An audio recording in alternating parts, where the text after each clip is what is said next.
Hello दोस्तों। तो एक बार फिर से आप सभी लोगों का स्वागत है आपके अपने चैनल जीएस एकेडमी पर। अभी हम लोग ज्योग्राफी देख रहे हैं। इंडियन ज्योग्राफी जो है हम कल कंप्लीट कर चुके हैं। आज से हम देखेंगे वर्ल्ड ज्योग्राफी। वर्ल्ड ज्योग्राफी में सबसे पहले क्या देखेंगे, नदियाँ तथा नदियों की घाटी। इसके बाद जो क्रम से टाइट के सिलेबस के अकॉर्डिंग है वो हम देखते चलेंगे। तो सबसे पहले हम देखते हैं वर्ल्ड ज्योग्राफी में विश्व का भौतिक भूगोल, इसमें भी नदियाँ तथा नदियों की घाटी। चलिए स्टार्ट करते हैं अपनी आज की क्लास। देखिए नदियों तथा नदियों की घाटी में सबसे पहले हम देखते हैं डेन्यूब नदी। यह नदी जो है जर्मनी के ब्लैक फॉरेस्ट पर्वत से निकलकर जर्मनी, ऑस्ट्रेलिया नहीं ऑस्ट्रिया, इसकी राजधानी वियना है, चेकोस्लोवाकिया, हंगरी, यूगोस्लाविया तथा रोमानिया से बहती हुई काला सागर में गिर जाती है। डेन्यूब नदी वोल्गा के बाद यूरोप की दूसरी सबसे लंबी नदी है। तो आपको ये भी पता चल गया होगा यूरोप की सबसे लंबी नदी कौन सी है, वोल्गा। ठीक है। यह विश्व की एकमात्र नदी है जो 8 देशों से बहती है। इस नदी पर 4 राजधानी शहर बुडापेस्ट, बुखारेस्ट, बेलग्रेड तथा वियना स्थित हैं। ठीक है। डेन्यूब बेसिन में डेन्यूब बेसिन के देशों को डेन्यूबिया कहा जाता है। दूसरी नदी की बात करते हैं। दूसरी नदी हमारी एल्ब नदी। यह नदी चेक गणराज्य के कारकोनोस पर्वत से निकलकर जर्मनी में बहती हुई उत्तरी सागर में गिरती है।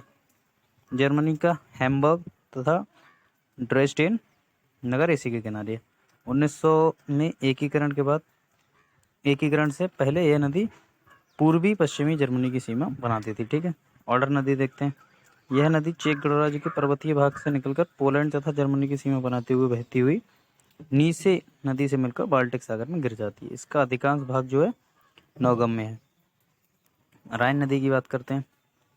इसका पुराना नाम रेनस है। यह नदी आल्प्स स्थित कांसिस्टेंस झील से निकलकर फ्रांस तथा जर्मनी की सीमा बनाते हुए बहती है तथा नीदरलैंड के रॉटरडैम के पास उत्तरी सागर में गिर जाती है। और आगे बात करते हैं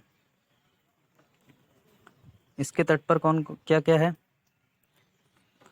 फ्रैंकफर्ट, रॉटरडम, स्टुटगार्ट, हेडेलबर्ग आदि ये बसे हुए हैं। यह यूरोप का सबसे व्यस्ततम जलमार्ग बनाती है। इस नदी द्वारा औद्योगिक क्षेत्र में अत्यधिक कोयला परिवहन करने के कारण इसे कोयला नदी भी कहा जाता है। पो नदी की बात करते हैं। पो नदी कहाँ बहती है? यह इटली की नदी है जो आल्प्स पर्वत के 20वें स्थान से निकलकर पूर्व दिशा में प्रवाहित होती है।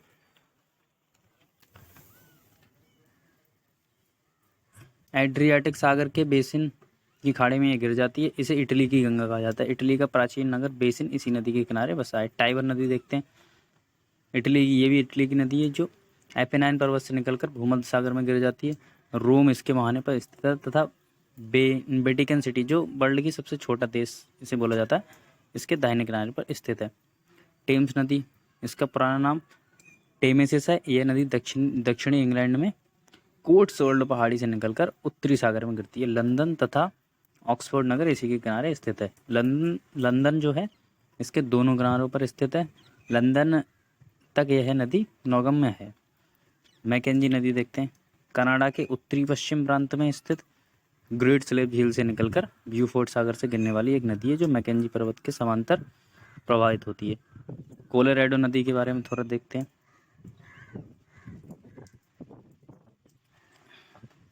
यह नदी रॉकी पर्वत से निकलकर कोलोराडो, नेवादा तथा एरिजोना राज्यों से बहती हुई यह नदी कैलिफोर्निया की खाड़ी में अपना जल गिरा देती है। ठीक है। आगे देखते हैं विश्व की ये सबसे बड़ी गॉर्ज ग्रैंड कैनियन इस नदी में बनाई जाती है। कोलोराडो नदी की इंपेरियल घाटी कपास उत्पादन हेतु प्रसिद्ध है। रेड नदी की बात करते हैं। रेड नदी की। रेड नदी जो है संयुक्त राज्य अमेरिका की एक नदी है जो मैक्सिको प्रांत में रॉकी पर्वत के पूर्वी पर्वतपात से निकलती है और लुसियाना राज्य में मिसिसिपी से मिल जाती है। ठीक है, याद रखेंगे।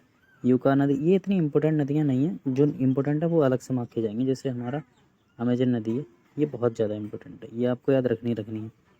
अब हम देखते हैं यूकॉन नदी, अलास्का की एक नदी जो ब्रिटिश कोलंबिया राज्य के रॉकी हिमानी से निकलकर बोरिंग सागर के नॉर्टन साउंड की खाड़ी में गिर जाती है। उत्तरी अमेरिका का तीसरा सबसे लंबा नदी मार्ग है।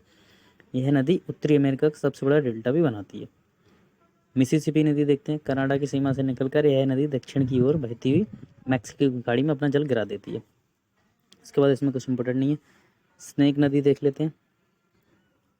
रॉकी पर्वत से निकलकर उत्तर पश्चिम की ओर बहती हुई कोलंबिया नदी में मिल जाती है। कोलंबिया नदी की प्रमुख सहायक नदी है ये स्नेक नदी। अमेजन नदी बहुत इंपॉर्टेंट है। विश्व की नील नदी के बाद दूसरी सबसे लंबी नदी। विश्व में सबसे अधिक प्रवाह इसी नदी का है। एंडीज पर्वत से निकलकर यह नदी पेरू, कोलंबिया तथा ब्राज़ील के अधिकतर भाग में बहती है और अपना जल जो है कहाँ गिराती है? अटलांटिक महासागर में। इसकी मुख्य सहायक नदियों की बात करें तो पहली हो जाएगी नापो, दूसरी जापोरा, नीग्रो, मदीरा, तापाजोस तथा जिंगू इसमें सम्मिलित हैं। इसके डेल्टा में अवस्थित मजारो द्वीप विश्व का सबसे बड़ा नदी द्वीप है। ओरिनिको नदी की बात करते हैं। दक्षिण अमेरिकी देश वेनेजुएला की एक प्रमुख नदी जो कोलंबिया पठार के सियरा पारीमा पर्वत से निकलकर कोलंबिया वेनेजुएला सीमा के सहारे बहती हुई कैरेबियन सागर में गिर जाती है। इसकी सहायक नदी की बात करें तो कोरोनी नदी, जिसका सबसे ऊंचा जो जलप्रपात एंजल जलप्रपात है इसी पे बना हुआ है एंजल जलप्रपात। उरुग्वे नदी, यह नदी ब्राज़ील के दक्षिण भाग से निकलकर ब्राज़ील, अर्जेंटीना तथा उरुग्वे अर्जेंटीना की सीमा पर बहती हुई रियो डी ला प्लाटा की खाड़ी में गिर जाती है। पराना, पराग्वे तथा उरुग्वे नदियों की सम्मिलित रूप को ही ला प्लाटा कहा जाता है। अब देखते हैं इम्पोर्टेंट नदी नील नदी। पूर्वी अफ्रीका में बहने वाली यह नदी विश्व की सबसे लंबी नदी है। विक्टोरिया झील से सफ़ेद नील नाम से निकलकर युगांडा तथा मिस्र में बहती हुई ये नील नदी भूमध्य सागर में अपना जल गिरा देती है। इसकी लंबाई की बात अगर हम बात करें तो 6695 किलोमीटर है। सूडान के खार्तूम में सफ़ेद नील तथा ब्लू नील संगम बनाती है, दोनों मिल जाती हैं, वाइट और ब्लू दोनों मिलती हैं, यहीं से नील नदी मतलब बनती है। इसी संगम पर खार्तूम स्थित है जो सूडान की राजधानी भी है। खार्तूम और असवान बांध मिस्र के बीच यह कई छोटे प्रपंटों से गुजरती है। असवान बांध पर पन बिजली उत्पन्न की जाती है। काहिरा तथा अलेक्जेंड्रिया नगर इसी के तट पर बसे हैं। जाम्बेजी नदी की बात करते हैं। यह नदी कटंगा उच्चभूमि से निकलकर जाम्बिया देश में प्रवेश करती है। जाम्बिया तथा जिम्बाब्वे की सीमा भी बनाती है।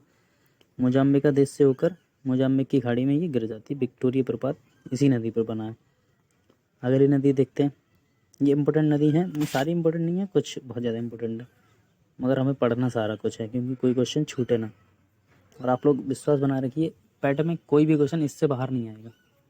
एक दो तो खैर सभी में आ जाते हैं, मगर मोस्टली क्वेश्चन हमारे इससे कवर होंगे। नाइजर नदी की बात करते हैं। नाइजर पश्चिम अफ्रीका की प्रमुख नदी है। लोमा पर्वत से निकलकर यह नदी माली, नाइजर, नाइजीरिया से होती हुई गिनी की खाड़ी में अपना जल गिरा देती है। बमाको, माली, नियामे तथा लोगास इसी नदी के तट पर स्थित है। खनिज तेल और खाद्य तेल के अतिरिक्त परिवहन के लिए इस नदी को तेल नदी भी कहा जाता है। ये इसमें बहुत ऐसी चीज़ें पाई जाती हैं। कैंजी बांध इसी नदी पर है। लिम्पोपो नदी की बात करें, दक्षिण अफ्रीका के ट्रांसवाल क्षेत्र से निकलकर हिंद महासागर में गिरने वाली यह नदी मकर रेखा को 2 बार काटती है। यह नदी दक्षिण अफ्रीका की बोत्सवाना तथा जिम्बाब्वे को अलग करती है। दक्षिण अफ्रीका को बोत्सवाना तथा जिम्बाब्वे से। आगे बात करते हैं कांगो नदी की।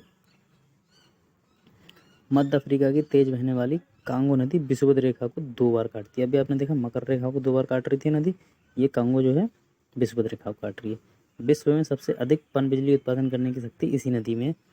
इसके बेसिन में घने भूमध्यरेखीय सदाबहार जंगल पाए जाते हैं। जंगलों में पिग्मी एवं नीग्रो जनजाति के लोग रहते हैं। इस नदी पर स्टैनले एवं लिविंगस्टोन जलप्रपात अवस्थित है। कसाई, उबांगी इसकी प्रमुख सहायक नदियां हैं। हीरे के व्यापार का लगभग आधा भाग कसाई नदी के बेसिन से प्राप्त होता है। आमू दरिया नदी की बात करते हैं। मध्य एशिया में बहने वाली इस नदी की लंबाई 2541 किलोमीटर है।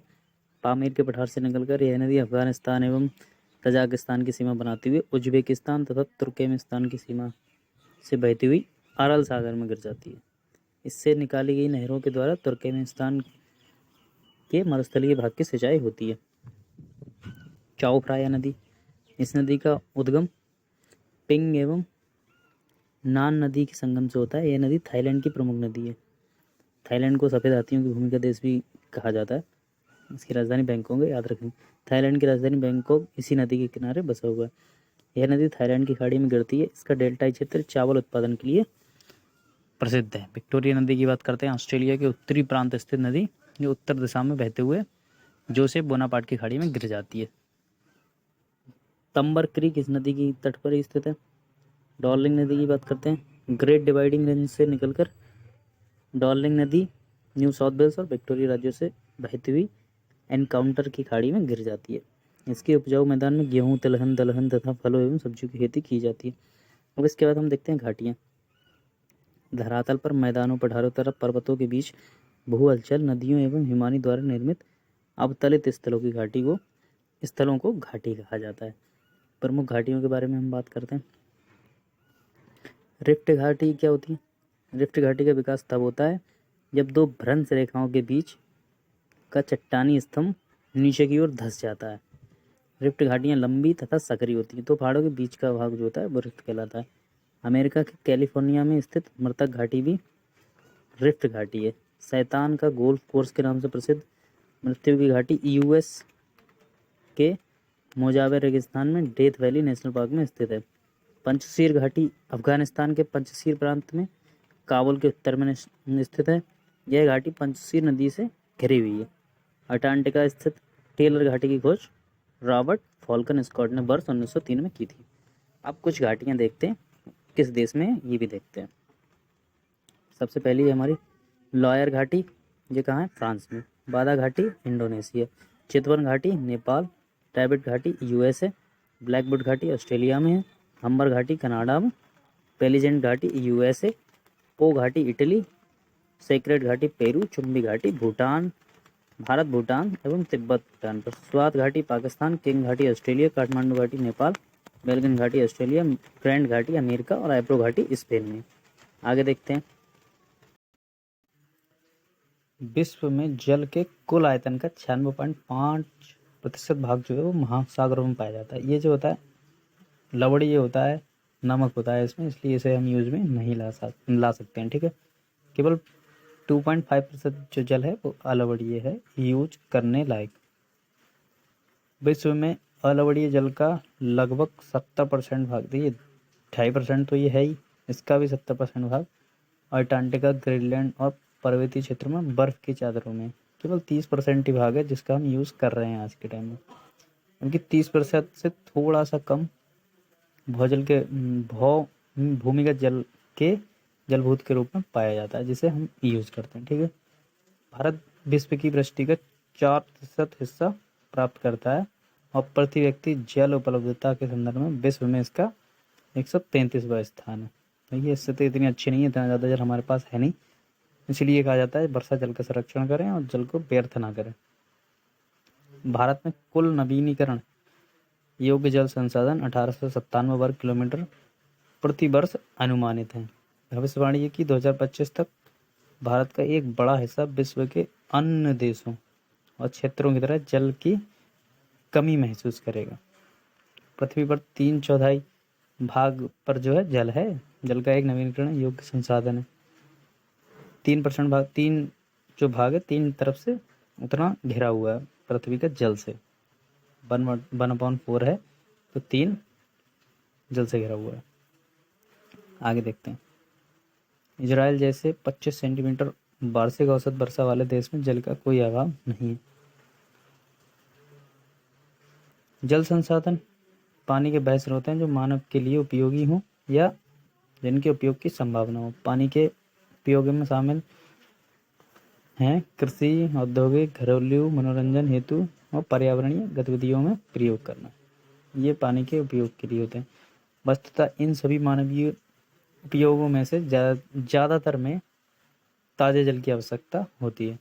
पृथ्वी और पानी की कुल उपलब्धता, मात्रा अथवा भंडार को जलमंडल कहते हैं। अब देखिए आगे बात करते हैं। पृथ्वी के इस जलमंडल का 97.5 भाग समुद्र के खारे जल के रूप में, केवल 2.5% ही मीठा है। उसका भी 2/3 हिस्सा हिमनद ध्रुवीय क्षेत्रों हिम की चादरों से घिरा हुआ है। शेष पिघला हुआ मीठा पानी मुख्यतः जल के रूप में पाया जाता है, जिसका केवल एक छोटा सा भाग भूमि के ऊपर धरातलीय जल के रूप में या हवा में वायुमंडलीय जल के रूप में है। मीठा जल एक नवीनीकरणीय संसाधन है, क्योंकि जल चक्र में प्राकृतिक रूप से इसका शुद्धिकरण होता है। फिर भी विश्व में स्वच्छ पानी की पर्याप्तता लगातार गिर रही है। दुनिया के कई हिस्सों में पानी की मांग पहले से ही आपूर्ति से अधिक है। जैसे जैसे विश्व में जनसंख्या की वृद्धि हो रही है, पानी की जो है कमी होती रह रही है। ठीक है, बाकी और देखते हैं। पानी के प्रयोगकर्ताओं के लिए जल संसाधनों के आवंटन के लिए फ्रेमवर्क जल अधिकार के रूप में जाना चाहिए। आजकल संसाधन की कमी, इसके अवनयन, इससे संबंधित तनाव और संघर्ष विश्व राजनीति के महत्वपूर्ण मुद्दे हैं। जल विवाद राष्ट्रीय और अंतर्राष्ट्रीय दोनों स्तरों पर महत्वपूर्ण विषय बन चुके हैं। भूजल या भूमिगत जल मीठे जल का हिस्सा है, जो मिट्टी के चट्टानों के रंध्राकाशों में स्थित होता है। यह जल स्तर के नीचे जल भरे के भीतर बहने वाला जल भी है।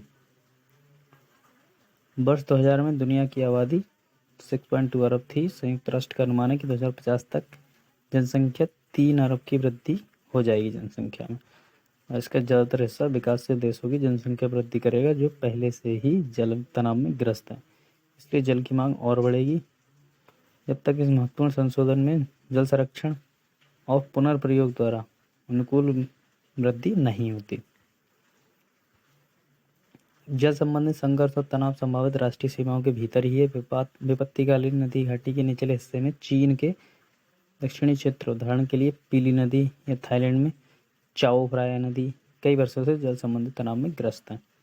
इसके अतिरिक्त अगर बात करें तो चीन, भारत, ईरान और पाकिस्तान जैसे शुष्क देश जो भारी मात्रा में सिंचाई के लिए निर्भर हैं, विशेष रूप से जल संबंधित जोखिम क्षेत्र में हैं। राजनीतिक तनाव, नागरिक विरोध और हिंसा भी पानी के निजीकरण की प्रतिक्रिया हो सकते हैं। जल विवाद एक ऐसी दशा है जिसमें पानी के उपयोग को लेकर 2 या 2 से अधिक राष्ट्रों या प्रांतों समूह के बीच प्रतिस्पर्धा और संघर्ष की स्थितियां बन जाती हैं। भारतीय संविधान के अनुच्छेद 262 अंतर्राज्यीय जल विवादों को निर्णयन से संबंधित है। संसद कानून बनाकर अंतर्राज्यीय नदियों तथा नदी घाटियों के जल प्रयोग, बंटवारे तथा नियंत्रण से संबंधित किसी विवाद पर शिकायत या न्याय का निर्णय कर सकती है।